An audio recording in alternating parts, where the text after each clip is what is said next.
Ngapunten Bu KS, apa kabar hari ini? Alhamdulillah baik Pak. Nggih, maaf ya Bu, Nggih. barangkali saya mengganggu waktu panjenengan. Di sini saya ada tugas dari LMS, Ya, yaitu kegiatan CGP, di mana saya harus mewawancarai kepala sekolah ya, tentang masalah-masalah yang dihadapi oleh kepala sekolah, terutama dalam mengambil keputusan, yaitu eh, suatu keputusan yang sangat sulit itu Bu. ya. Saya nanti minta jawaban panjenengan barangkali nanti itu sebagai referensi saya dalam dalam mengambil keputusan. Jadi mohon maaf nanti barangkali pertanyaan-pertanyaan ini mungkin berkaitan dengan ketika panjenengan Menghadapi. ya dalam menghadapi atau mengambil keputusan itu seperti apa, nanti pertanyaan-pertanyaannya akan saya sampaikan ya Bu ya. Nggih, monggo. Oke, terima kasih Bu. Yang pertama Ibu. Sebenarnya masalah-masalah yang ada di SD kita itu banyak ya Pak, tapi Iya akan Ibu. saya ambil yang menurut saya itu menurut kita masalah yang penting seperti itu ya. Oke. Eh, jadi begini Pak, seringnya anak-anak laporan ke ibu bapak guru, juga guru-guru juga adanya laporan bahwa di kelas satu, waktu itu di kelas satu sering sekali kehilangan uang Pak, sering sekali kehilangan uang. Itu anak-anak suka laporan, Bu, Pak, uang saya hilang di tas, yang mencuri si A, kayak gitu kan. Nah, saya tidak begitu percaya sama anak-anak itu. Kemudian secara diam-diam diselidiki. Suatu ketika ada lagi anak-anak yang laporan Pak ke Pak Guru, terus Pak Gurunya meneruskan ke saya sebagai KS di sini. Kemudian di diselidiki, ternyata benar anak itu yang suka mengambil barang milik orang lain atau uang tanpa ngomong dulu sama yang punya. Oke, terima kasih Bu. Berarti itu ya Bu cara Iya, mengidentifikasinya ya Bu ya. iya. Nah, begini Pak. Tadi kan sudah saya selidiki, ternyata anak itu benar. Nah, setelah itu anaknya dipanggil ke kantor. Oke. Anaknya dipanggil ke kantor, kemudian ditanyakan, anaknya sudah mengaku iya. Dan setelah itu bagaimana caranya supaya anak itu tidak melakukan hal seperti itu lagi. Saya tidak berhenti sampai di situ, Pak. Oke. Saya tidak berhenti sampai di situ. Saya konfirmasi ke pihak orang tua, kayak gitu, Oh, Pak. gitu. Berarti itu termasuk prosedur berarti ya? Ya, Atau iya. mungkin ada prosedur lain untuk mengambil keputusan tentang kasus tersebut? Iya kan, prosedurnya seperti tadi, diselidiki dulu benar apa tidak laporan itu. Setelah kita ketahui bahwa laporan itu benar, kita konfirmasikan dengan orang tua, kita mendapat informasi dari orang tua, baru kita mengambil keputusan. Mengambil keputusan pun saya juga minta saran-saran, musyawarah dulu dengan teman-teman, ini bagaimana baiknya, seperti itu Pak. Gitu Bu. Ya kadang-kadang kan istilahnya namanya orang desa ya Pak. Iya. Namanya orang desa, kadang tingkat pendidikannya juga, ya mohon maaf ya Pak, Iya, Bu. tingkat pendidikannya kurang, kadang-kadang diberi pengertian, kurang menyadari, kurang apa, yaitu tantangan bagi kita. Tapi alhamdulillah selama ini tantangan-tantangan itu bisa kita hadapi dengan cara kita memberikan pengertian benar-benar sama pihak orang tua, juga sama anak tersebut, supaya anak itu tidak mengulangi perbuatannya lagi, kayak gitu. Gitu Pak. Bu, kemudian nih Bu, untuk dalam menyelesaikan atau membuat suatu keputusan ini, Ibu punya jadwal atau agenda nggak Bu?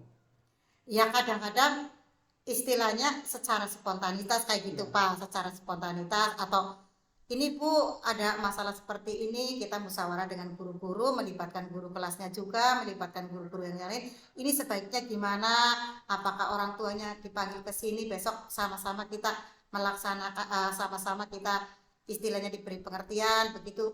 Ini saya ambil keputusan di situ Pak. Nggih, Bu, terima kasih. Kemudian ini Bu, adakah seseorang atau faktor-faktor yang bisa membantu menyelesaikan atau membuat keputusan Ibu ambil dari kasus misalnya yang dilema etika ini, Bu? Ya ada, sudah ada, barang tentu sudah ada Pak, ada itu guru-guru. Terima kasih, Bu. Kemudian ini ya, Bu, pertanyaan yang terakhir. Dari semua hal yang telah disampaikan, pembelajaran apa yang dapat Ibu petik dari pengalaman Ibu dalam mengambil keputusan yang dilema etika itu, Bu? Jadi pembelajaran yang saya ambil dari masalah-masalah yang selama ini saya hadapi Pak, sebenarnya tidak ada masalah yang sulit ya Pak. Kalau kita istilahnya bersama-sama dengan yang lain, dengan cara musyawarah dan lain sebagainya, kita dalam mengambil keputusan, insya Allah keputusan itu akan istilahnya bermanfaat bagi kita, bagi sekolah, juga bagi masyarakat, juga bagi yang bersangkutan. Oke, terima kasih Ibu. Mohon maaf atas waktunya sudah mengganggu Ibu dan terima kasih atas penjelasannya. Assalamualaikum warahmatullahi wabarakatuh. Waalaikumsalam warahmatullahi wabarakatuh. Selamat pagi Ibu KS. Nggih, mohon maaf barangkali saya mengganggu aktivitas panjenengan. Di sini saya akan mewawancari panjenengan Ibu. Mohon mungkin waktunya sekitar 15 menit atau mungkin 20 menit Ibu ya. Tentang tugas saya sebagai CGP di angkatan yang ke-8 ini. Kebetulan saya sudah berada di modul 3.1 yaitu mengambil keputusan yang berbasis kebajikan dari seorang pimpinan. Jadi saya nanti akan bertanya kepada panjenengan tentang bagaimana membuat keputusan yang dilema etika itu.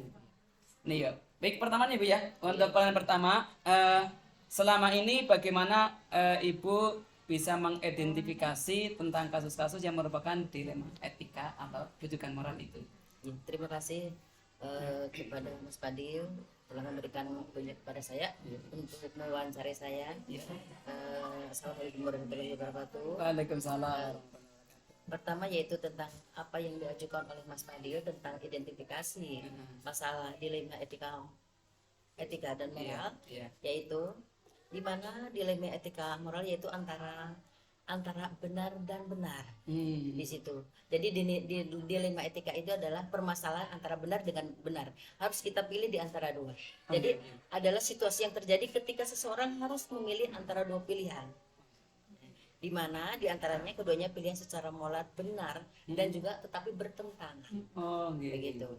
Oke, Ibu. Terima kasih Ibu. Kemudian yang berikutnya Ibu, bagaimana Ibu menjalankan pengambilan keputusan di sekolah Ibu, Bu? Terutama tentang kasus yang dimana ada dua kepentingan sama-sama baiknya, kemudian sama-sama mengandung nilai kebajikan. Bagaimana Ibu? Di sini saya akan memberikan suatu contoh dilema etika yang ada di sekolah yang selalu pasti di setiap sekolah itu ada, yaitu tentang anak yang berkebutuhan khusus. Itu sudah pasti ada. Jadi saya sudah mengalami beberapa sekolah, itu setiap sekolah ada hal yang seperti itu. Maka saya selalu menangani dalam hal ini yaitu selalu ada berkolaborasi dengan guru dan juga dengan wali murid. Terima kasih Ibu. Kemudian langkah-langkah atau prosedur seperti apa yang biasa Ibu laksanakan dalam pengambil keputusan selama ini? Selama ini saya mengambil langkah untuk anak yang mempunyai berkebutuhan khusus itu.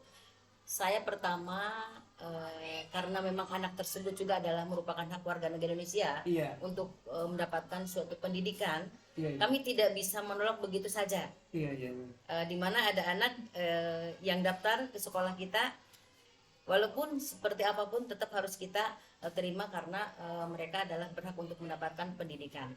Nah dalam hal ini kalau ada anak yang seperti itu, yang jelas kami tetap bermusyawarah. Bermusyawarah dengan tim sekolah, yaitu dewan guru, kemudian orang tua dan juga komite sekolah. Terima kasih bagus sekali Bu. Kemudian yang ini Bu, berikutnya kira-kira hal apa saja yang selama ini oleh Ibu itu dianggap efektif dalam mengambil keputusan itu?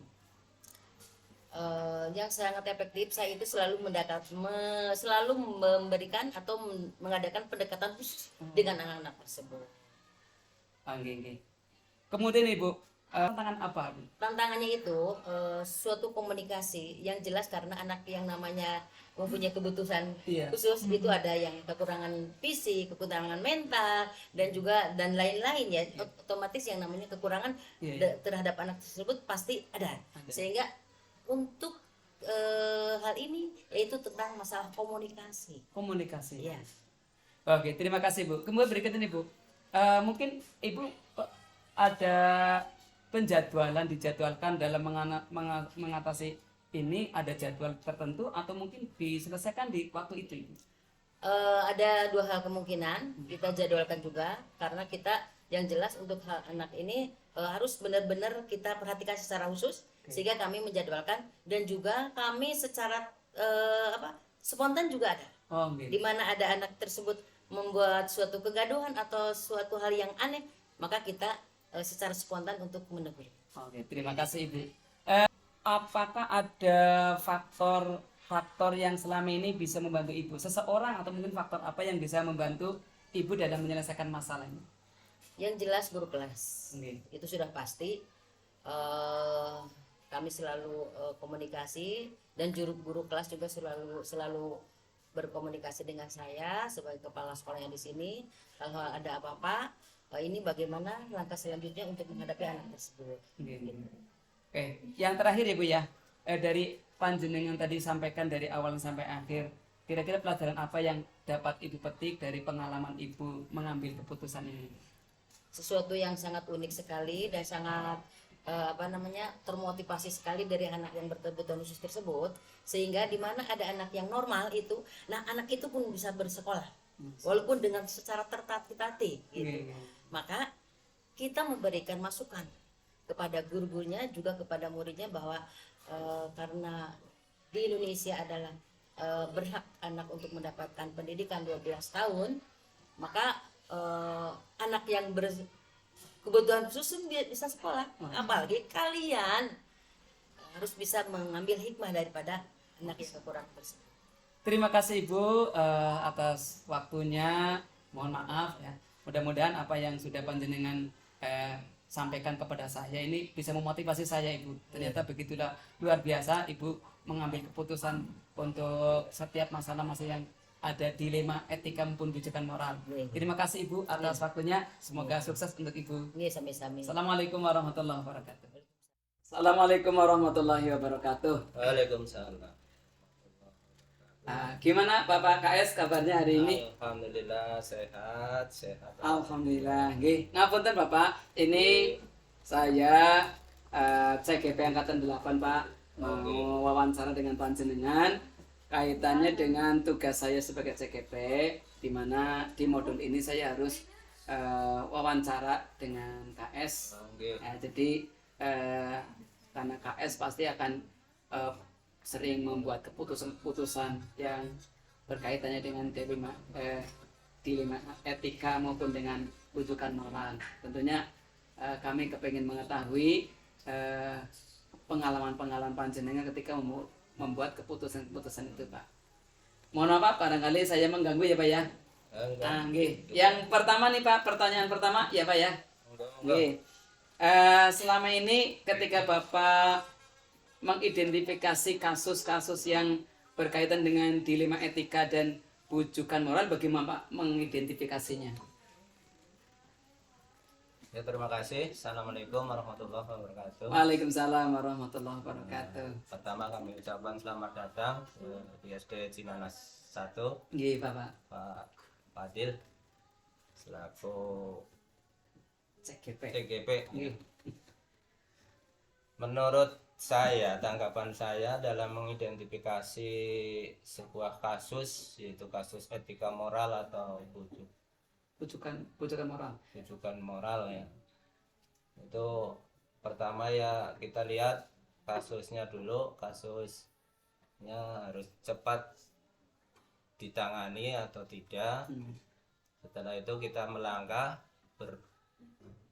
berembuk atau bermusyawarah dengan staf guru yang ada di sini, bagaimana langkah baiknya kasus ini supaya bisa cepat diselesaikan. Misalnya ada anak pulang ke rumah, berantem di sekolah pulang ke rumah, akhirnya kan anak mengadunya ke orang tua. Akhirnya si orang tua kan datang ke sekolah. Iya. Akhirnya marah-marah. Misalnya seperti itu. Iya Pak, lanjut Pak. Kita kan setelah orangnya pulang kan, orang tua wali muridnya pulang kan, kita musyawarah kan. Iya. Gimana caranya supaya ini jalan keluarnya cepat clear itu. Atau di depan orang tuanya ya kita sama guru juga itu ya berembuk atau mendekat sambil semuanya ngasih nasihat. Karena dari jam 7 sampai jam 12 itu kan anak tanggung jawab guru ya di sekolah. Artinya seperti itu, dikasih dasar seperti itu. Tolong kalau laki-laki ada pengaduan dari anak ya tolong ya ditanggapi, yang penting diserahkan ke sekolah, ya sekolah seperti itu. Pak, terima kasih Pak. Ke orang tuanya, terus kemudian dengan guru-guru kita berembuk supaya ini diselesaikan, terus anaknya yang berseteru ya dipanggil, dinasihati. Pak, terima kasih. Saya begini Pak, selama ini ketika menjalankan pengambilan keputusan, terutama pada kasus yang mempunyai kebaikan yang sama-sama baiknya, kemudian sama-sama mengandung nilai kebajikan. Jadi bagaimana panjenengan itu mengambil keputusannya Pak? Caranya? Iya, caranya. Jadi ambil bagaimana yang lebih baiknya, itu yang paling baik gitu. Misalnya contoh itu ada anak itu kemarin juga ada itu ya, anak yang dari kelas bawah itu sudah ya harusnya sih masuknya ke SLB ya. Iya. Karena tidak ada SLB di sini, tetap saja ditampung di sekolah sini. Itu ya naik lulus ya tetap diluluskan itu kan. Seperti itu kita ya, padahal ya dilema ya Pak. bingung gitu, caranya harus dikeluarkan bagaimana gitu. Kalau tidak dikeluarkan di sini juga bingung, akhirnya ya jalan terus seperti itu. Oke, terima kasih Bapak. Pertanyaan berikutnya Pak, langkah-langkah atau prosedur panjenengan ketika membuat suatu keputusan selama ini bagaimana Pak? Langkah-langkah membuat keputusan. Ya, pertama ya kita identifikasi permasalahannya apa, terus kita libatkan semuanya, terus kemudian kalau ada yang berseteru ya kita dudukkan bareng-bareng itu. Ya, berarti dengan berkolaborasi ya Pak. Berarti adanya musyawarah dengan supaya tidak ada fitnah atau persangkaan yang lain itu. Oke Pak. Oke, terima kasih Pak. Ini berikutnya Pak. Hal-hal apa saja yang selama ini mungkin dianggap efektif oleh Bapak dalam mengambil suatu keputusan?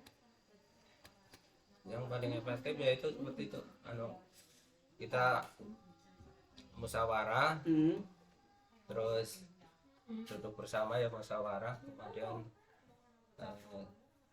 yang kita masalah yang kita hadapi dimusyawarahkan bersama, akhirnya kita cepat clear. Masya Allah. Terima kasih Bapak. Kemudian ya pertanyaan berikutnya, selama panjenengan membuat keputusan-keputusan tentunya ada tantangan-tantangannya. Mungkin Bapak bisa sampaikan tantangan apa yang bisa ketika panjenengan membuat keputusan yang berkaitannya dengan dilema etika atau rujukan moral. Ya pasti ada tantangan, pasti ada ya. Misalnya keputusan tentang yang berhubungannya dengan wali murid misalnya ya, kita adakan misalnya. walaupun kita sekolah gratis kan tetap harus ada itu ya, yang istilahnya sekarang itu istilahnya sumbangan kan. Ya. Pasti itu kan hal yang sangat bertentangan dengan hati nurani ya. Iya betul. Di lain sisi kita itu karena itu ya takut dikatakan pungli kan. Sisi lain kita kan butuh misalnya untuk apa pengadaan apa gitu kan. Kita harus bisa memberanikan diri itu untuk mengambil keputusan. Oke. Terima kasih Pak. Contohnya seperti itu, kita dilemanya seperti itu. Sebuah tantangan ya Pak ya. Betul. Gini Pak, yang berikutnya Pak, ketika panjenengan membuat suatu keputusan yang tadi ada unsur unsur dilema etika atau bisikan moral itu, mungkin panjenengan punya jadwal untuk membuat keputusan itu dijadwalkan, atau mungkin secara langsung diputuskan di situ, atau mungkin ada cara-cara lain Pak? Kalau jadwal sih kayaknya tidak ada ya, misalnya kan tidak mungkin itu masalah datangnya secara berkala atau enggak kan. Biasanya masalah itu kan datangnya misalnya ada kasus maksudnya ya, ada kasus kan datangnya secara tiba-tiba kan. Ya dijadwalkan ini minggu depan kita ya kan. Ya, biasanya tidak ada jadwal, kalau ada kasus permasalahan yang harus segera diselesaikan. Ini barangkali kasus hari ini, nanti tunggu Jumat depan atau kapan kita selesaikan, atau itu tidak arti cepat diselesaikan biar cepat clear kan. Berarti pada waktu itu ya Pak, ketika ada masalah kemudian langsung ada penanganan itu Pak. Ya tidak berlarut-larut. Kemudian yang ketujuh nih ya, pertanyaan yang ketujuh Pak, kira-kira faktor apa saja yang menurut Bapak itu mempermudah atau membantu Bapak bisa menyelesaikan masalah yang Bapak hadapi, memutuskan sebuah keputusan itu Pak? Ya faktornya ya semua warga sekolah. Semua warga sekolah. Di sekolah dilibatkan itu dalam pengambilan keputusan. Ya kedepannya kan kalau ada suatu kendala kan itu harus tanggung jawab bersama gitu. Berarti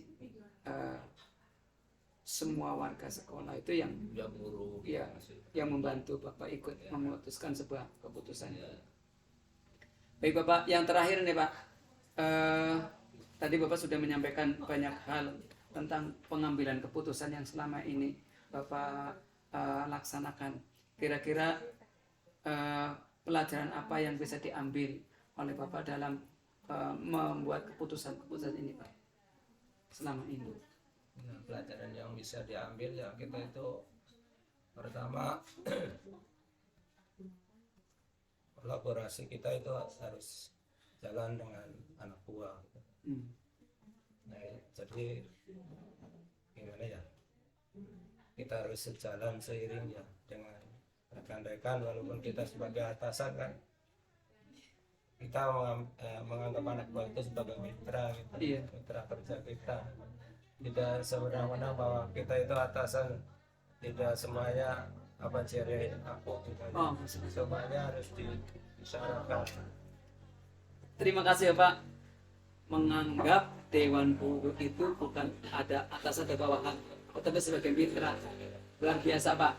Terima kasih Pak atas waktunya, dan mohon maaf tadi saya ucapkan terima kasih panjenengan sudah melayani saya untuk mewawancari panjenengan dalam hal memutuskan sebuah masalah yang berkaitannya dengan dilema etika maupun rujukan moral, sehingga memperbanyak pengalaman saya selaku CGP, panjenengan sebagai KS yang sudah mau menularkan pengalaman-pengalaman panjenengan dalam memutuskan sebuah keputusan. Saya ucapkan terima kasih dan mohon maaf Pak atas kekurangan-kekurangan saya. Sekali lagi saya ucapkan terima kasih. Semoga apa yang sudah panjenengan sampaikan kepada saya itu bisa menjadi modal saya untuk bisa membuat keputusan-keputusan yang baik itu Pak. Dan yang terakhir saya doakan semoga Bapak tetap sukses eksis di dalam pekerjaan Bapak. Terima kasih Pak. Assalamualaikum warahmatullahi wabarakatuh. Waalaikumsalam. Ini pertanyaan yang mengalir sesuai dengan tanpa arah-arahannya. Oke, terima kasih.